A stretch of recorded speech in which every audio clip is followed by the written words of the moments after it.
While I do believe that plot and setting are important, your characters are the true heart of your story. And when it comes to these fictional personalities, there are some common types that we can use for inspiration.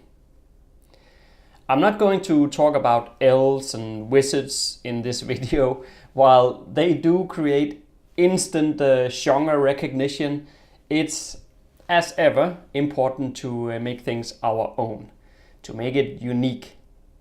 Let's get into it.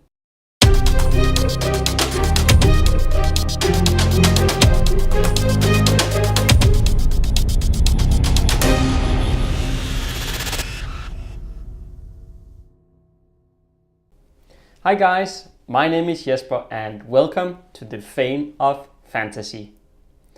This channel is all about giving you inspiration to master your craft and create fantasy that will truly immerse your audience. As I touched on in the introduction just before, I do believe it important not to solely rely on stereotypical characters.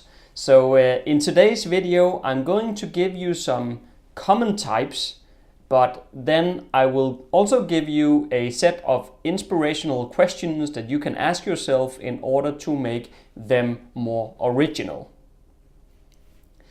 So, strong characters are important to fantasy fiction.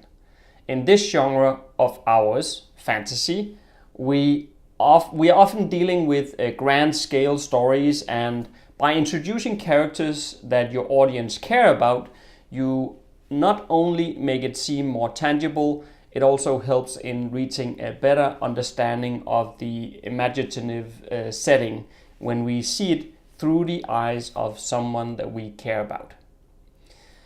Just think of Bilbo and Frodo here. I bet you would agree with me when I say that Bilbo and Frodo are memorable characters, wouldn't you? What if I then said that both of them are just the archetype of reluctant adventurers, or some might call them unlikely heroes?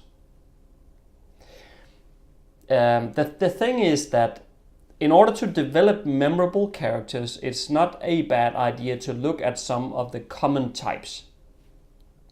I'll list them out in just a minute and then add depth from there. I think that should just about explain the premise of this video.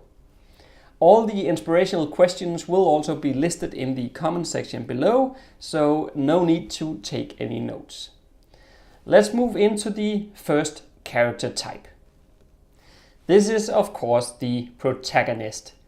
This is, as we all know, the most important character, and no other character can make up for the loss if this particular one is poorly executed. When developing your protagonist, there is a few things to think about. So here goes. What can you do to ensure that this person is someone that we cannot help but to like? This could be things like the character being smart as a whip, being brave, being funny, or being very loyal. Being strong, smart and brave, or whatever good personality trait we introduce is all well and good, but we need some tension to balance it out. So include one weakness which could cause the character to completely fail. And third, make sure that the character wants or needs something that is essential to his or her sense of self.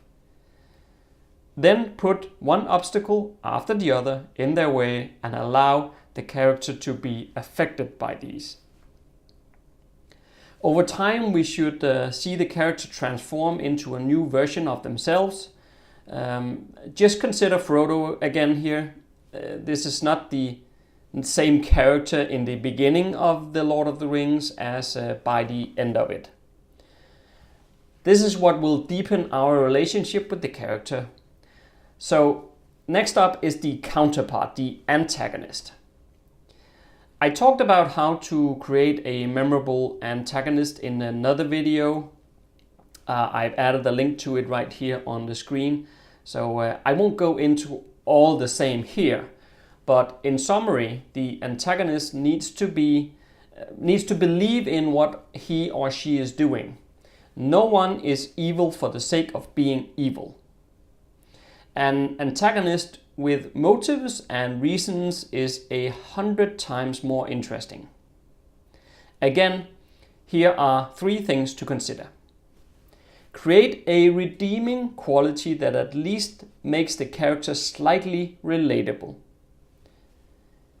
Number 2 is more important. The antagonist must be just as intelligent, fascinating, and active as the hero. No harm done if you even make this person a little bit stronger than the hero. Do what you can to let the story transform the antagonist too. Perhaps he or she turns into a better person, or just grows to take greater risks. Whatever it may be, see if you can show a change. I have 3 more to cover for you. The third one is the mentor, and this is of course like Gandalf, Obi-Wan Kenobi, those sort of characters. They play a crucial role in the protagonist's development by educating or training the main character. Eventually, they must leave the story to allow the protagonist to the space they need to grow, but while they are there, they need to be interesting. So here are 3 things to consider to ensure just that.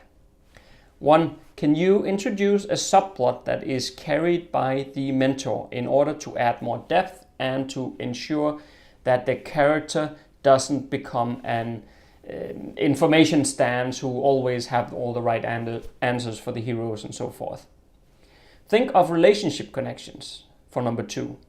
Can you introduce something interesting in the relationship between the mentor and the protagonist, or to the protagonist's friends perhaps?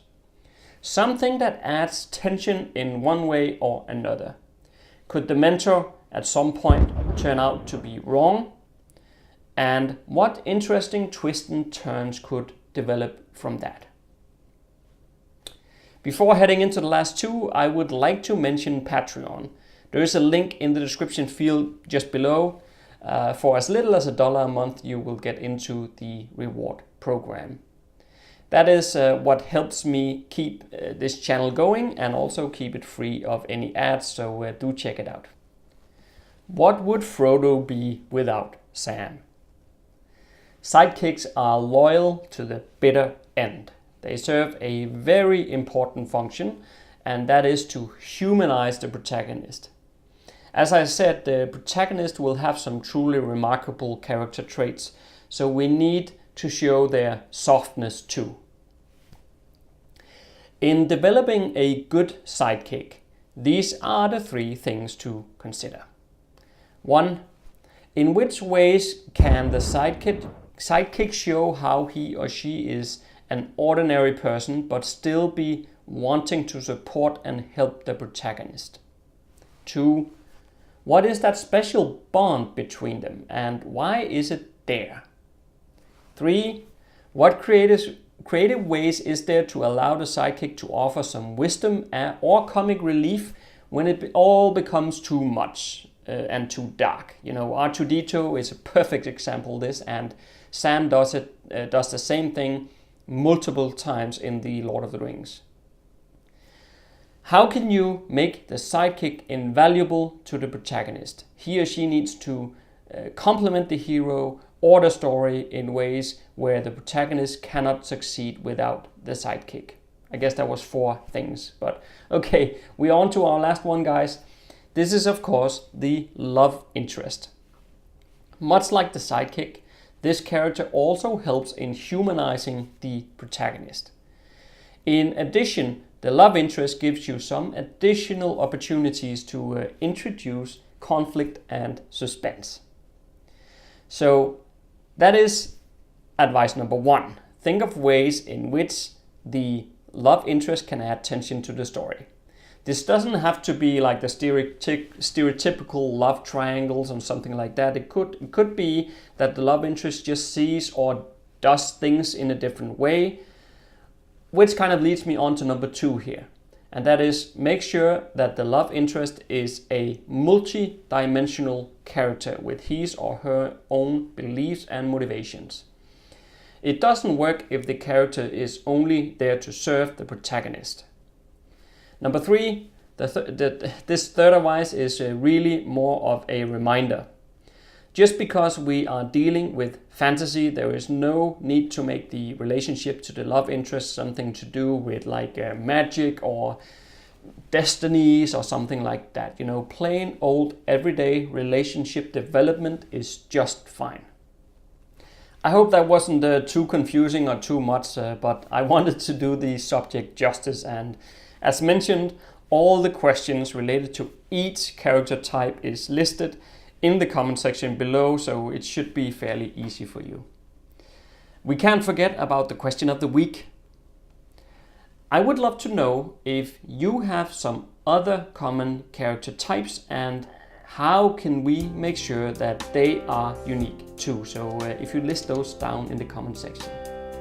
Our stories might take place in fantastical worlds, but that is not an excuse for creating unrealistic characters. It's the relatable human qualities in your characters that will draw your audience into your world. So keep that in mind at all times. Make your audience fall in love with your characters and they will follow them through all the perils that you will put in their way. If this is your first time here, make sure to subscribe and learn to master the craft of creating immersing fantasy worlds, settings, and characters. Stay safe out there and see you next Monday.